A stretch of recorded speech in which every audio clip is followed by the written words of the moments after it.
In the last video, I finally finished this build. I replaced all the fans, including the aftermarket CPU cooler, with PC Halo fans. I added 2 fans on the top for top exhaust, and I also added an additional fan on the aftermarket CPU cooler so everything matches. I am so impressed with the thermals and performance of this system, especially being a mid-range system. I just could not believe how much air was physically being moved by these fans, and that really does give me a peace of mind. So what we're going to do is we're going to go over both synthetic and gaming benchmarks, but first let's go ahead and go over the PC hardware specifications. We have the Intel Core i5-12400.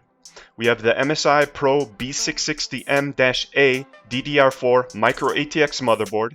We have G.skill 32GB kit of Ripjaws V at 3200 MHz CL16. We also have the EVGA FDW3 Ultra. That's a RTX 3080 12GB. Along with that, the system is powered by the EVGA 850GA. That's a gold certified power supply, and it's fully modular. We also went with a WD Black NVMe SN850, along with the Zalman M3 Plus. This is clearly a budget micro ATX case, but the reason I like this so much is because it has the front intake, which is full mesh, which allows for airflow.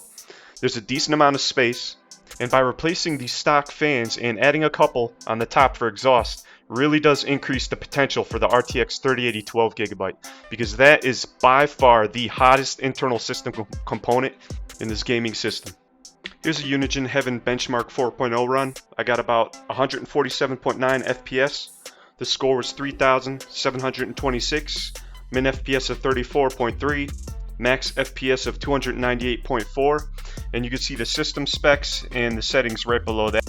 For 3D Mark Time Spy, I got 16,202, which scored better than 89% of all results.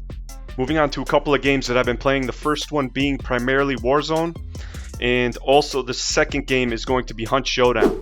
Alright guys, so I'm going to actually show you the settings. This is what I normally play. Everything's basically stock settings, but I do run texture on normal. Everything else is pretty much maxed out. But what I'm going to do for the sake of this video to tax the graphics card is I'm going to change the texture resolution all the way up to high, just so that we can put this graphics card to work.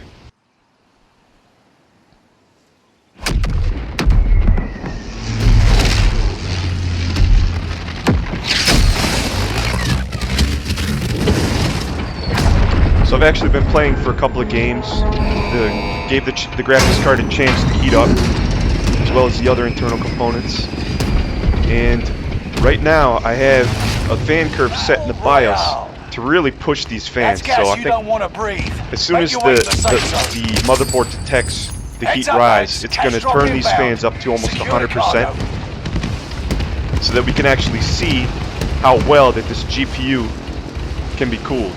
So what I'm going to do is I'm going to try and fall down to a place on this map where no one's going to be, to kind of show you.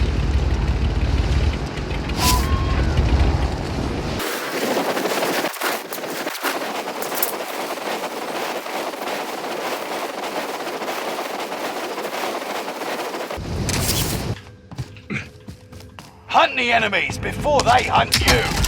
So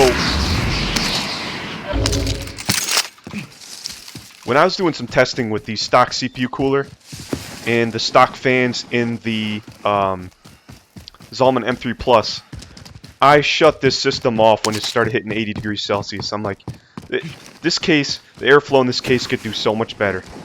And I was right, because right now, you know, we're basically touching 75 degrees Celsius. So it's wavering between, you know, like 70 degrees and 75 degrees Celsius, and as long as it keeps it under 80 for me, enemy soldier nearby, that is definitely adequate. So what we're going to do next is move on to a title that is a little bit more optimized.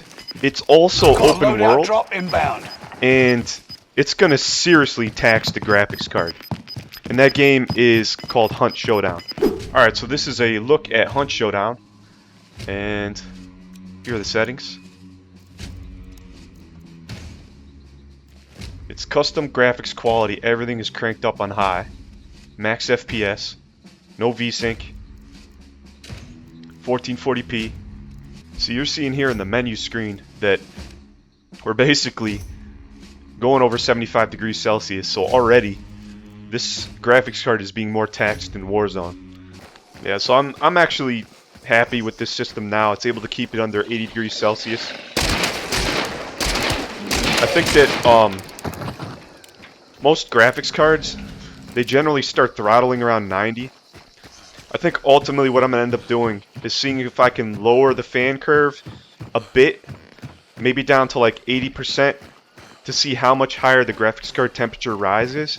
If it's only a couple of degrees, then I might just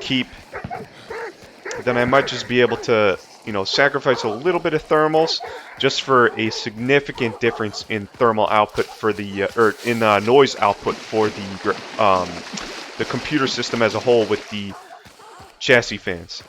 I have to say I'm really happy with the results from this because it's able to keep the GPU under 80 degrees Celsius. Granted, I think before the graphics card starts to throttle, you're going to probably be hitting around 90 degrees Celsius.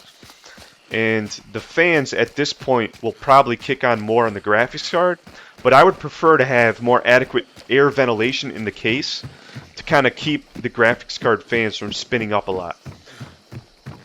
So I may ultimately configure the chassis fans to go up around maybe 75 to 80% RPM fan speed when gaming to kind of lower the noise output of this system with the chassis fans. But I'd rather hear the chassis fans a little bit more than the graphics card fans spinning up because there's a significant difference.